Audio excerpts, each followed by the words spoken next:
Welcome to Lesson 5, Writing Accessible HTML. In this lesson, you'll be walked through the process of step by step of inserting properly formatted elements into the body of your HTML document. Feel free to follow along in codepen.io, as I will be doing here, or in your text editing software of choice.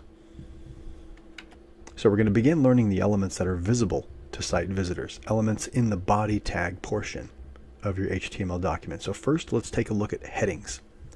So here we're continuing where we left off in lesson 4, where all of the head elements are there. So now we're going to be looking at elements in the body of the HTML document. So let's take a look at headings. Within the body tag, headings provide structure to content. There are only 6 levels of headings in HTML. There is not a 7th, for example. You can see 6 here. Each successive heading level is intended to communicate the importance of that segment of content on a decreasing scale as the heading number increases. Therefore, H2 content is more important on the page than H3 content, and so forth. For accessibility's sake, it is important that you do not skip heading levels, like having a heading level 3 directly under a heading level 1 without a heading level 2 in between, etc.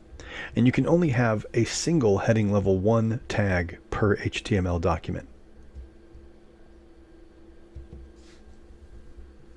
So that's headings.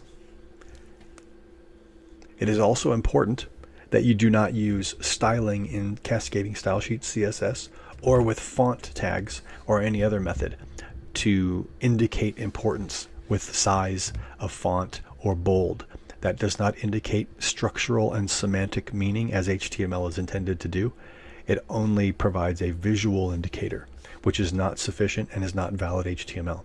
Make sure if you need size, heading level information, that you use the proper heading tags and structure them and number them and order them properly. So next is the paragraph or P tag. You can see that here in the rendering below and the tag above. This tag denotes text content on the page, and that's it. A paragraph automatically, if not styled, includes space above and below, as it would in a word processing software application. Next is the anchor or A tag, which is used primarily to create hyperlinks, aka links, on a web page.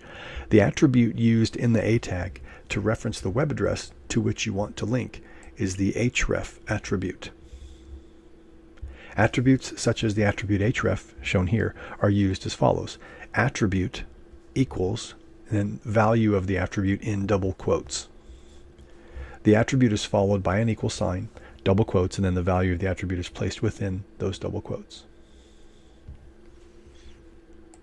So we have the tag. Within the tag, we have an attribute of that tag. That attribute equals some value placed within quotes. Then we have a closing tag on the other end, and between the opening and closing tag, we have content specific to that tag. You'll notice that constant remains here. We have a tag that opens, a tag that closes, and content in between. List items are the same, headings are the same. Speaking of list items, let's head on to those. I'm displaying 2 types of lists here. There are 2 types: ordered lists, which are indicated by 1, 2, 3, ABC, so on, to the left of the list items, and unordered lists, typically called bullet lists because of the small dot to the left of the list items. Here are 2 examples of each. So we have our unordered list items here in the rendered web page below, and the ordered list items. You can see the bullet items to the left of the unordered list items and the 1, 2 indicating order.